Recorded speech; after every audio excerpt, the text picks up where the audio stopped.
사회복지 실천론 시간입니다. 사회복지 실천론 여러분 2교시 과목이죠. 그래서 실천론과 사회복지 실천 기술론, 지역사회복지론 이렇게 세 과목을 보시는데 특히 2교시에서 여러분이 전략적으로 좀 집중적으로 준비하실 과목 중에 하나가 사회복지 실천론이다 이렇게 말씀을 드릴 수가 있습니다. 실천론적인 면이 이론적인 면이기 때문에 이 부분을 잘 이해하시게 되면 사회복지 실천 기술론까지 해가지고 연계성이 좋아서 여러분이 소기에 효과를 얻을 수 있을 것입니다. 특히 사회복지 실천은 현장의 중요성이 점차 출제 비중이 늘어나고 있는 그런 상황입니다. 그렇기 때문에 어떤 하나의 이론적인 면에 실천 현장에서 이루어지는 이런 부분들을 정리를 하시게 되면 좋은 효과가 나지 않을까 이렇게 생각을 합니다. 자, 이번 시간 챕터의 사회복지 실천의 개념인데요. 자, 사회복지 실천이란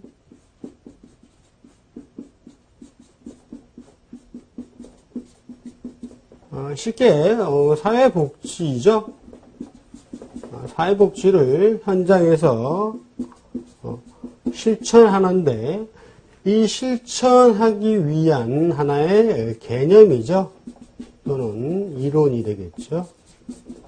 이런 부분들이 어떻게 정리를 해야 현장에서 실천을 할 수 있을 것인가 이런 부분이죠.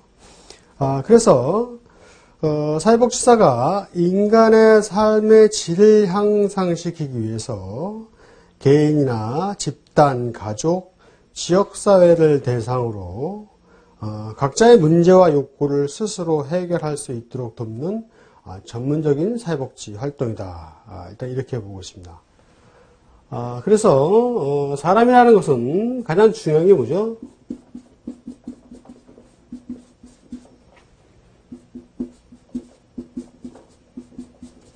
인간다운 생활을 하죠. 인간다운 생활이라는 우리나라 헌법에도 명확하게 명시가 되어 있습니다. 그래서 이런 삶의 질을 향상시키기 위해서 삶의 질을 향상시키기 위한 것은 개인도 있겠죠. 또 개인이 모여있는 집단이 있고 그 다음에 우리가 살아가는 지역사회가 있죠. 자, 이런 부분들을 대상으로 이들의 삶의 질을 향상시킬 수 있도록 만들어주는 역할을 하는 거죠. 자, 그것이 뭐다? 사회복지 활동이다.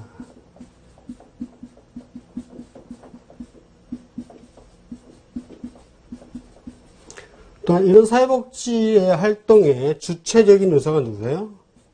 사회복지사가 되겠죠. 여기에 대한 주체적인 요소는 사회복지사, 즉 워커가 되겠죠. 즉 여러분이 되겠죠. 그래서 우리는 이 사회복지를 실천하는 데 있어서 현장에서 어떤 식으로 어떤 방법으로 클라이언트에게 그 서비스를 전달할 것인가 이런 부분에 대해서 이론적인 면을 정립하는 것이 사회복지 실천론이다 이렇게 얘기를 할 수가 있겠습니다. 그래서 한마디로 클라이언트는 모든 클라이언트는 문제와 개인이 갖고 있는 욕구가 있죠. 클라이언트 어떤 문제성 있고 욕구가 있죠. 자, 이런 부분을 어떻게 해요? 셀프 스스로 해결할 수 있도록 그 클라이언트를 돕는 전문적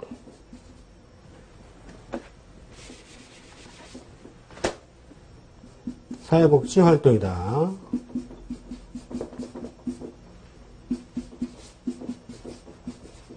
자, 이렇게 정의를 내려볼 수가 있겠습니다.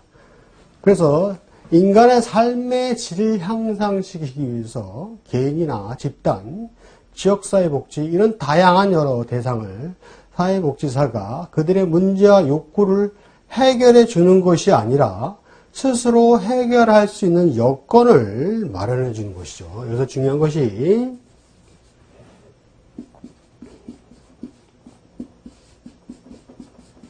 어떤 이런 문제나 욕구를 워커가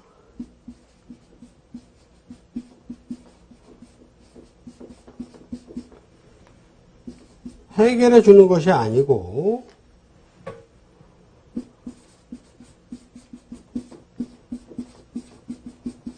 해결 능력을 키워준다. 이렇게 이해를 하고 계셔야 됩니다.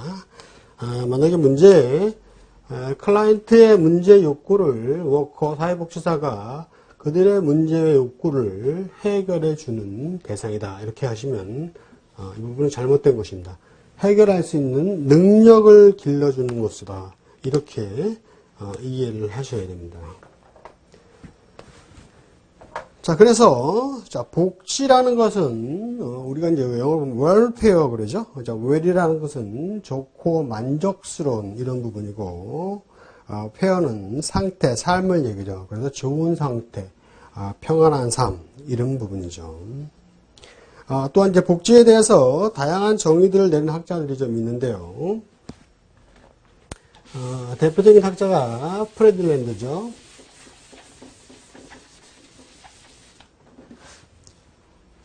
자, 이 프레들랜드 앞에는, 국민 복지를 도모하고 사회 질서를 원활히 유지하는 데 필요한 사회적인 제도다. 그 다음에 이제 로마니시라는 학자가 있죠. 그는, 개인 사회 전체의 복지를 증진시키려는 모든 형태의 사회적인 노력이다. 이렇게 얘기를 했고, 그 다음에 정유사회복지사협회죠. 사회문제 예방과 해결 및 개인, 집단, 지역사회, 복지 증진을 추구하는 모든 종류의 활동이다. 이렇게 했습니다. 이처럼 복지에 관해서 다양한 정의들이 여러 가지 학자들에 의해서 이루어지고 있습니다. 하지만 이제 제일 중요한 것은 방금 말씀드린 사회복지란 인간다운 삶을 살 수 있게끔 클라이언트의 문제나 욕구를 워커 사회복지사가 해결할 수 있게끔 그들의 능력을 키워주는 것이다. 이렇게 보시면 되겠죠. 자, 그 다음에 다음으로 이제 사회복지의 주요 특성을 좀 알아보면요. 먼저 이제 모든 사회 구성원이 대상이 되겠죠. 자, 배제되거나 차별받는 사람 없이 모든 사회 구성원을 대상으로 한다.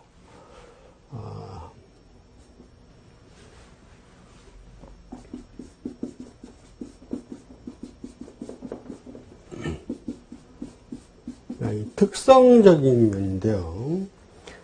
첫 번째가 이제 모든 구성원이죠.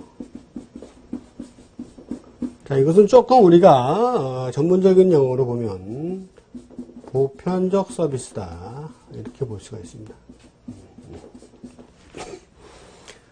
이 보편적이라는 것은 모든 사람을 대상으로 한다 이런 얘기죠.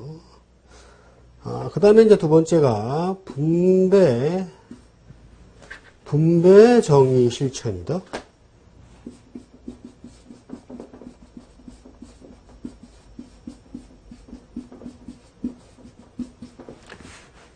자, 이 분배 정의 실천이라는 것이 상당히 중요한 부분의 하나인데, 자, 사회복지의 이상 가치를 실현하기 위해서 사회적인 자산, 생산의 분배에 대한 정의 실현을 추구하는 것이다. 자, 이것은 무슨 얘기냐면, 먼저 이제 경제라는 게 있죠. 자, 경제라는 것은 우리 사회의 경제에 의해서 쉽게 얘기하면 수익과 분배가 이루어지는 거죠. 어떤 장사를 하게 되면 거기에 대한 수익이 들어올 수 있겠죠. 자, 그랬을 때 쉽게 이 수익이라는 것은 많으면 많을수록 좋겠죠. 하지만 이 많은 수익이 모든 대상에게 돌아가는 것은 아니죠. 일정한 대상에게 들어가죠. 그럼 수익이 많은 사람도 있고 수익이 적은 사람도 있겠죠. 그렇다면 상대적으로 수익이 적은 사람은 사회적으로 약자가 되겠죠.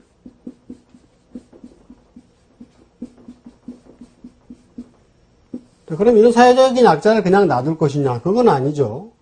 이 사회적인 약자도 우리가 사회에 일어나서 함께 나갈 수 있는 그런 개념이 사회복지 실천이니까 보편적인 서비스를 위해서 이런 사회적인 약자에게도 어떤 경제적인 지원을 하겠죠.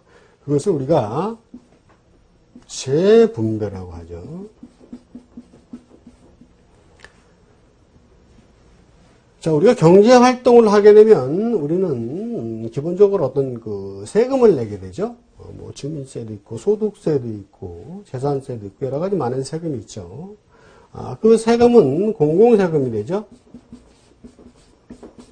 자, 이런 공공세금을 가지고 국가가 이렇게 사회적 약자를 위해서 이 세금을 분배를 해주죠. 자, 이런 것을 우리가 재분배다 이렇게 얘기를 하고 있습니다. 그래서 모든 사회 구성원을 대상으로 분배의 정의를 실현하고 그 다음에 이제 전반적인 사회의 안녕한 상태를 추구한다. 즉 사회 구성원들의 삶의 질을 개선하고 복잡한 사회관계에서 이해와 갈등을 조정한다. 그래서 사회적인 안녕.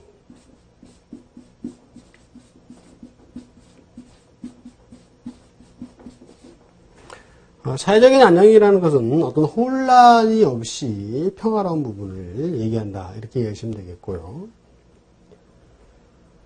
그 다음으로 이제 집합적이고 조직적인 활동 및 노력을 한다. 개인이 노력이 아닌 집합적 조직적인 활동과 노력이 필요하다. 이 부분은 그 분배 정의와 함께 여러분이 좀 중요하게 여기셔야 되는데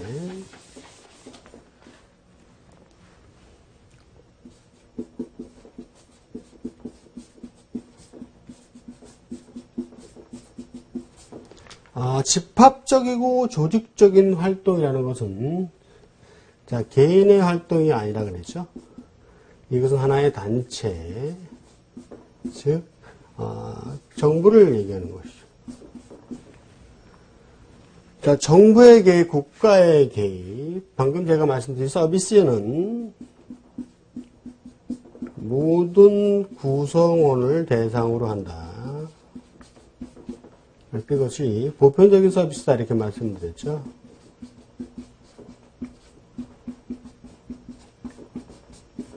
일반적으로 사회복지 서비스를 실천하는 데 있어서는 크게 두 가지로 나누는데 그것이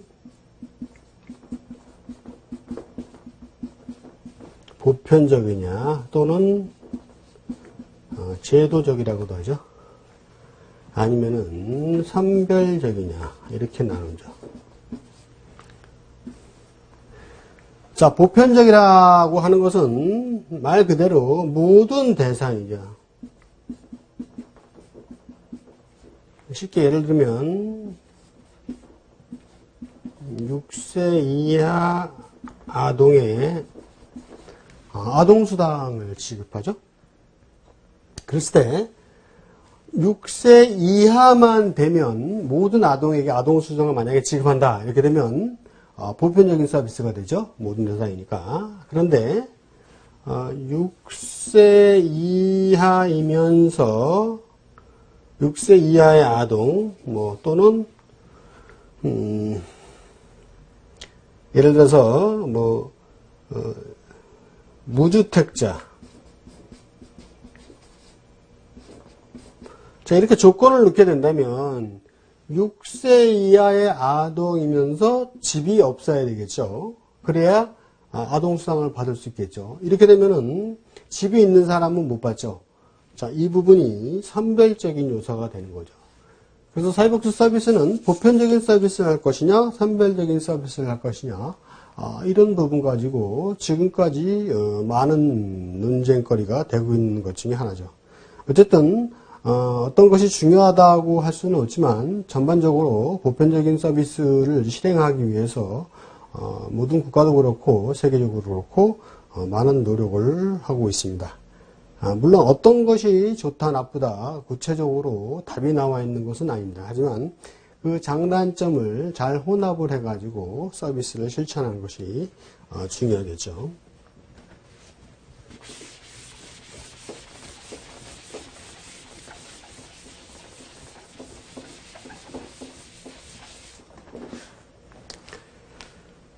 다음에 이제 사회복지와 사회사업의 비교인데요. 자, 사회복지는 사회사업보다 더 포괄적인 개념이다.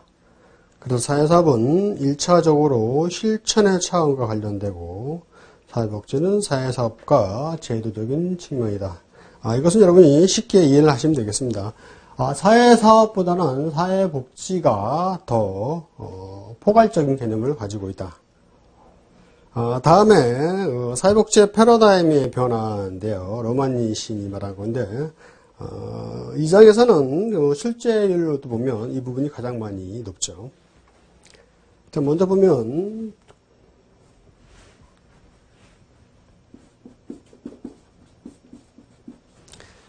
자, 자녀적에서 제도적인 개념이라고 나와 있죠. 이건 방금 말씀드린 내용이죠. 자, 복지를 국가가 책임을 진다는 것을 강조합니다. 자, 1차적인 개념에 사회복지가 하나의 사회제도로서 정당한 지위에 놓일 필요가 강조되죠. 이것은 복지가 사회제도로 이루어지는 국가의 책임을 강조하는 거예요. 자, 이것이 자녀적이고, 그래서 제도적인 관점을 보는 것이고, 두 번째가,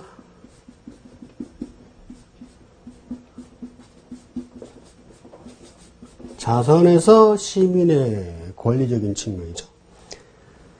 자, 19세기 중산층의 그 자선관을 반영한 사회복지의 개념이 시민혁명 시비를 뭐라 그러죠? 그래서 사회복지를 하나의 시민권의 개념으로 인식하는 거죠. 즉, 이전까지는 사회복지라는 것이 어떤 하나의 시혜적인 서비스였죠. 하지만 우리가 인간다운 삶을 얘기했듯이 이 시민도 자기 자신이 사회복지 서비스를 받을 수 있는 권리적인 측면을 강조했다. 이렇게 이해를 하시면 되겠고, 그 다음 세 번째가 특수성에서 자, 보편성으로 변화가죠. 이것은 하나의 어떤 다른 말로 전면성 이렇게 얘기할 수도 있죠. 사회복지는 빈민을 위한 서비스라는 인식 때문에 욕구 충족을 위한 제도 프로그램으로 인식하게 되죠. 그래서 이것도 하나의 그 자녀적에서 제도적으로 가는 개념과 유사한 맥을 같이 한다 보시면 되겠고, 그 다음에 이제 그 최저 수준이라는 게 있죠. 최저 수준에서 최적 수준이죠. 자, 최저란 말하고 최적이란 말을 구분을 하셔야 되겠죠. 자, 사회복지의 보장 수준이 이제 최저 수준으로서 최적 수준으로 변화하게 되는데, 이것은 사회의 생산력 향상, 절대적인 빈곤 개념을 상대적인 빈곤 개념이 대체한 것이다. 그래서 이것은 특히 상대적인 빈곤, 이 부분을 이해를 하고 계시면 됩니다. 절대적인 빈곤이라는 것은 쉽게 어떤 이 기준선을 놓고 보면 이 이하는 다 빈곤이다 치면 이것이 절대적인 빈곤이겠죠? 그런데 이것이 예를 들어서 100이라는 숫자를 놓고 봤는데 이 위에 200이라는 숫자가 돼도 여기 부분이 빈곤할 수가 있겠죠. 그렇죠? 그렇게 되면 우리가 절대적인 기준을 가지고 빈곤한다면 이 100과 200에 있는 사람들도 빈곤하지만 빈곤하지 않는 측에 들어가다 보니까 하나의 뭐가 생기죠? 네. 사각지대가 생기는 거죠. 자, 이런 것을 우리는 차상위 계층이다 이렇게 얘기를 하죠. 자, 이런 차상위 계층을 최대한 없애지기 위해서 그 빈곤의 선을 상대적인 비율에 따라서 만드는 것이 뭐다? 네, 상대적인 빈곤이다 이렇게 되겠죠. 그래서 최저에서 최적으로 가는 것은 상대적인 빈곤을 얘기하는 것이다. 이해해 주시고요. 그래서 앞으로도 모든 복지가 절대적에서 상대적인 빈곤으로 바뀌어 가고 있습니다. 그 다음 것이 이제 개인 변화에서 사회 변화죠. 자, 그동안 복지에 의해서 어떤 빈곤의 개념은 개인 탓으로 돌렸죠. 개인이 무능하고 게으르고 능력이 없기 때문에 그 사람이 빈곤할 수밖에 없었다. 이런 얘기를 했었죠. 하지만 사회 변화라는 의미는 개인이 갖고 있는 사람의 빈곤 의미는 개인을 둘러싸고 있는 주변 환경 요소죠. 이런 환경 요소 때문에 빈곤하게 되는 것이다. 이거죠. 하나의 어떤 사회 구조적인 잘못을 관점으로 본 것이죠. 즉, 이 사람이 이 외부 환경이 아주 열악한 지대에 있게 된다면 열악할 수밖에 없는 그런 확률적으로 높겠죠. 쉽게 어떤 우리가 많이 얘기하는 할렘가 이런 것들이죠. 이런 곳에서 있는 사람들은 계속적으로 빈곤에 대물림을 할 수밖에 없죠. 우리나라도 그런 데가 많이 있죠. 자, 그것을 변화시키기 위해서는 개인의 변화를 중시하는 것이 아니라 국가가 제도적으로 책임지고 국가의 개입을 통해서 그 사회를 변화시킴으로써 이런 환경 요소를 개선하고 이런 열악한 환경에 있는 이 사람도 똑같이 개인의 기회와 기회 균등을 통해서 사회적 경제적으로 자립을 가질 수 있게끔 만들어주는 요소, 이런 것이 사회 변화가 되겠죠.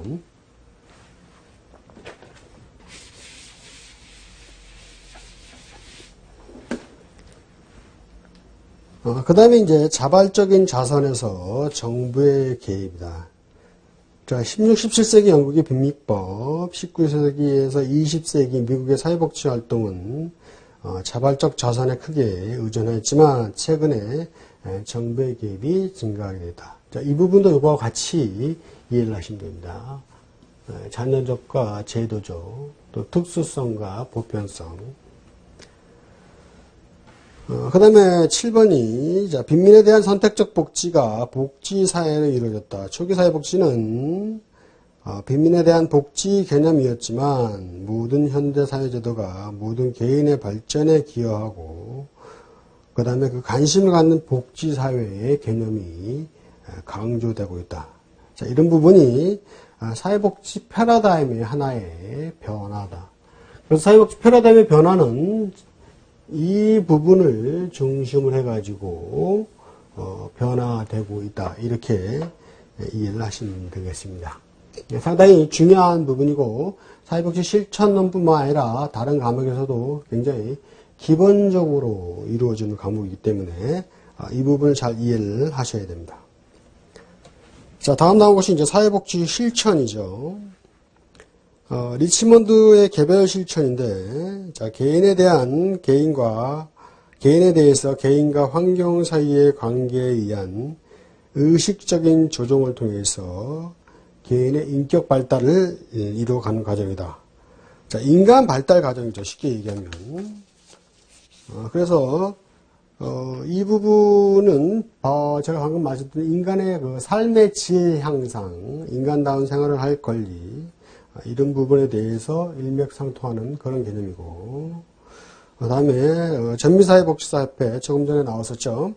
자, 개인, 집단, 지역사회 등 각자의 사회적 기능을 증진, 복구시키고, 사회적 조건을 스스로 만들어 나갈 수 있도록 돕는 전문적인 활동이다. 그래서 문제 해결을 위한 잠재력을 증진시켜준다. 그러면 사회복지사 국제연맹은 사회 내에서 존재하는 장벽, 불공정, 부정률에 관여한다. 이런 부분들이 이루어지고 있고, 사회복지 실천에서 이런 보편적인 서비스를 기준으로 어떤 제도적인 면을 가지고 여러 가지 학자들이 진행을 하고 있다. 이해하시면 되겠고. 다음에 사회복지 실천의 개념으로 넘어가면요. 이거 6P라는 게 나오죠?